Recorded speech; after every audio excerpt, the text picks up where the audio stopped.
It's Joel at Music Street here. Just thought I'd give you a quick demo this evening with my good friend Nathan with the new Boss Acoustic Singer Live amplifier. It's a new acoustic amp that they've just brought out for this year. It's a 2-channel amp with a microphone input on the top and an acoustic channel on the bottom. The acoustic channel has got one input with a pad switch on it and an acoustic resonance feature, which is running on a kind of a traffic light system, which basically works for a lot of guitars that have a piezo on them. So for instance, if you've got a piezo that's quite bland, sometimes they can be quite compressed sounding and tinny. Pressing this button in, as it goes through to the green, amber and the red, it will slightly take the tonality of your piezo and enhance it, just giving you a much fuller sound, much more responsive. Now, I'm playing a Maton here today, which has got a piezo and a microphone, which I can take out and blend on their own. So what I'll do is I'll take the microphone out completely, have the volume all the way up with the EQ set completely flat and on the amplifier, and the piezo just turned up on its own. And I will switch it off for now and just let you have a quick listen to the 3 stages on the acoustic resonance switch. So this is just a few chords.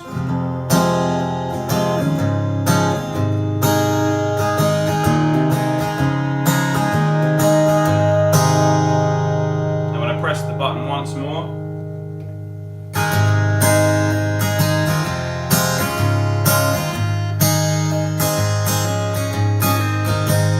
It will slightly give you a certain type of EQ curve. Press it once again.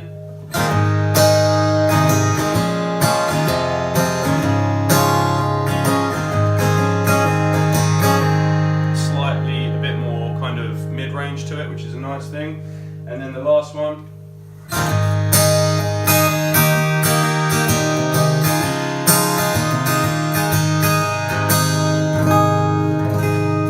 Tiny bit more top end on there as well, in case your piezo is quite dark sounding. So 3 stages there, depending on what piezo you're using, which is quite a nice feature for people that have any kind of price range or pickup they've put into their guitar, or if it comes with it. So we'll move on. I'll switch that off for now. Now, as I said, there's a pad feature on there which reduces the decibel level, which just slightly brings it down. I've got the volume set almost at 12 o'clock. The bass, middle and treble is all the way up. There's an anti-feedback notch on here. When I've got it off, it's just the guitar flat with a slight bit of reverb which is built in onto the amplifier. Now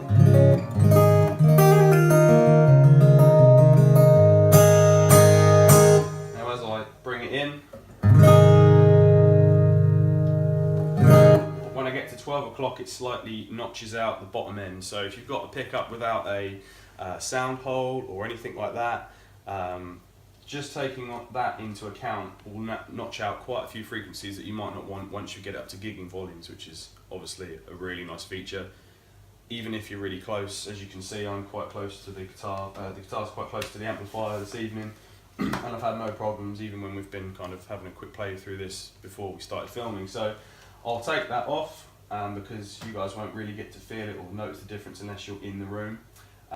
With this, there's a phase button as well, and for all of you people out there that don't know what a phase button is, when you have phase problems, it's a case of, like, if you're getting a lot of feedback and the notch isn't working, you press the phase button and it will reverse the polarity 180 degrees, which will basically reject the feedback. So that's what your phase will do. So if you have any feedback problems in a venue, pressing that button could save your gig basically. So nice little feature. I've got that off at the moment. We've got the EQ nicely in here, it's in a nice place. Other than that, you've got 2 different types of chorus, which I've left off for now, but I will give you a quick demonstration.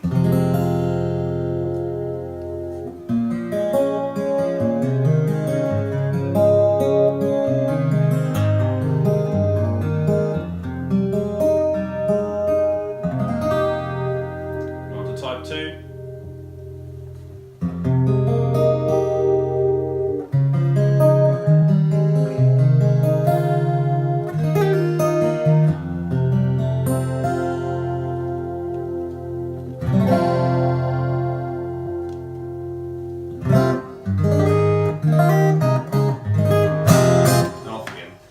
And as you can notice on the last part of the amplifier on the guitar section, we've got a reverb knob as well, which I've just got kind of dialed in at about 9 o'clock.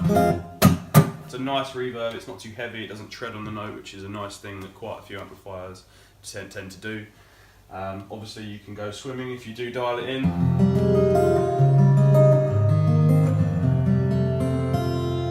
But it's still a nice reverb, it's not too tinny or digital sounding, because a lot of these amplifiers tend to sound quite metallic.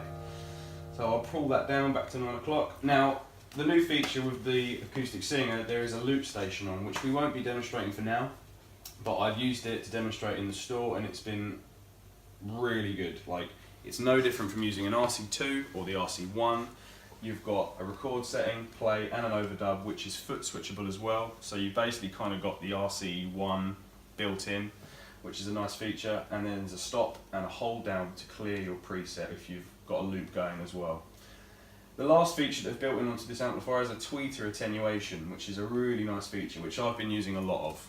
So if you're finding that if I bring the microphone back up, so I've got the microphone up and the piezo now, you might be able to hear it on the camera, but there's quite a lot of noise. And the top end for me personally is a tiny bit too high, you know.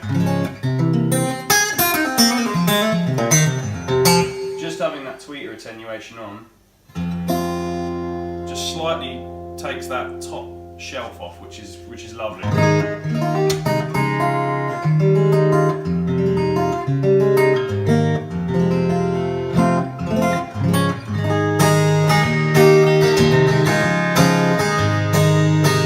So if you've got any venues that are quite bright naturally, bringing that down helps a great deal.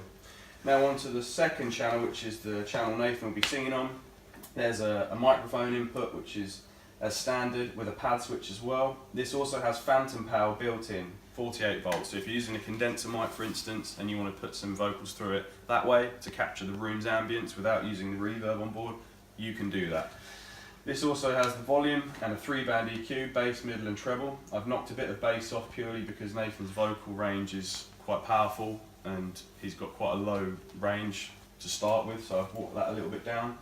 Again, it's got an anti-feedback notch, which I've set accordingly before we started filming with a phase switch, same as the acoustic channel. There's also a delay and an echo, which if you want to kind of give a couple of stabs, Nathan, if that's okay, just to hear what it's like really, just a few lines. I've been walking in the same way. There we go. Try that one more time. There we go. I've been walking in the same way. And then there's another delay, which is an echo on the side. Go for that again, mate. Try it one more time. I've been walking in the same way. Which is great. It's a nice subtle delay. It's not too heavy, which is great. Doesn't tread on your vocals, which is even better. And then on top of that, right at the end, which I knocked down before Nathan started, was the reverb, which I've just got up a tad. So for this little demonstration, I'll have the delay off with the reverb up a tiny bit. And then the other important thing on this amp is the harmony section, just for the vocal range. So there's a high setting, a unison setting and a low, which you can select with this button here, type 1, 2 and 3, and the button to switch it on and off, and a level control for how much of the actual harmony you want. The high will give you a slightly higher octave of harmonies, and then as you can imagine the low does the lower parts. The unison will just double up your vocals, so if you find you have quite a weak vocal range, or if you just want to have that kind of slight John Lennon thing, Beatles thing, you know, kind of double tracked vocal thing, it will do that as well if you want, if you're not too bothered about harmonies, which is great. And again, you can blend that in as well. Lots of features on the back of the amp, which we'll film in a minute, and we'll show you as a separate take. But for now, I'll just start playing. We'll do a little cover by a band called City in Colour. Which one are we going to do? Coming home. Coming Home? Okay, cool. So all I'm going to do is just turn this guitar as it is, pretty much. Yeah, that's it. You ready? Really cool. And all I've got here now for Nathan's vocals is the EQ set, the volume up matching mine, and Nathan's got a slight bit of harmony in there as well. So for now you'll hear all of the harmony, but if you use a foot switch you can switch that on and off between songs. You don't have to have it on all the time, which is great. So here we go.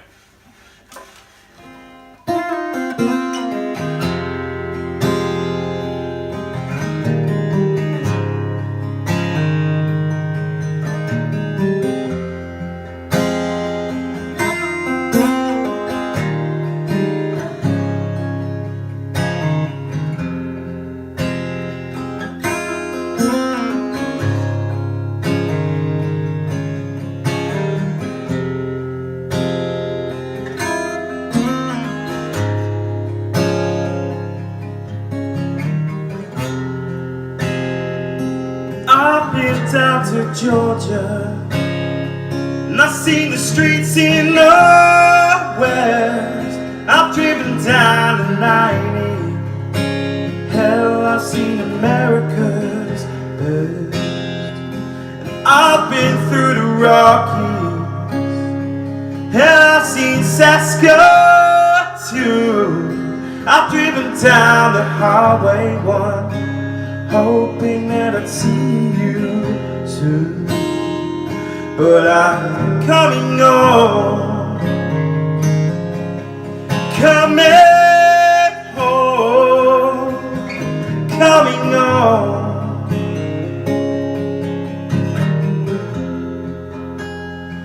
I've never been to Alaska, but I can tell you this. I've been to Lincoln, Nebraska.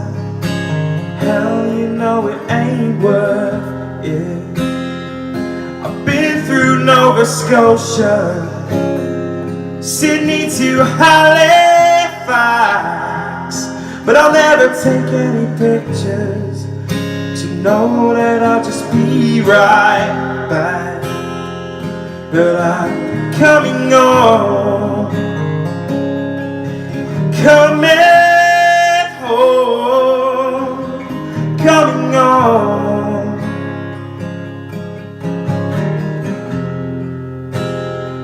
I've seen a palace in London, and I've seen a castle in Wales, but I'd rather wake up beside you, breathe that old familiar smell.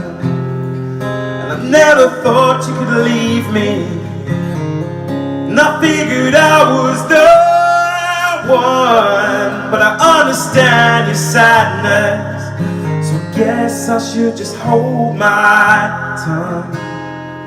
But I'm coming home, coming home, coming home.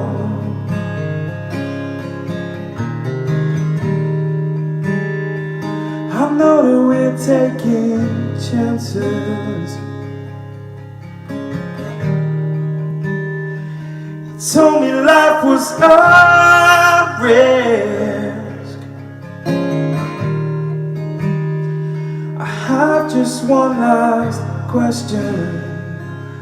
Will it be my heart? Will it be his? Coming home, coming home,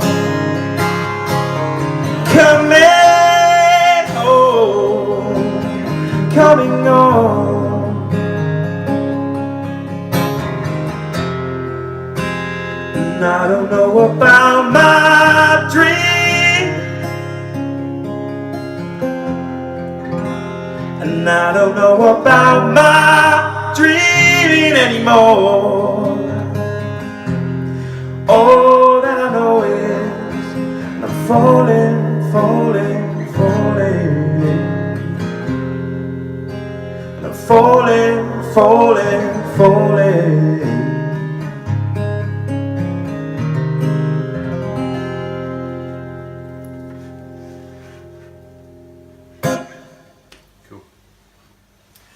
So, let us know what you think.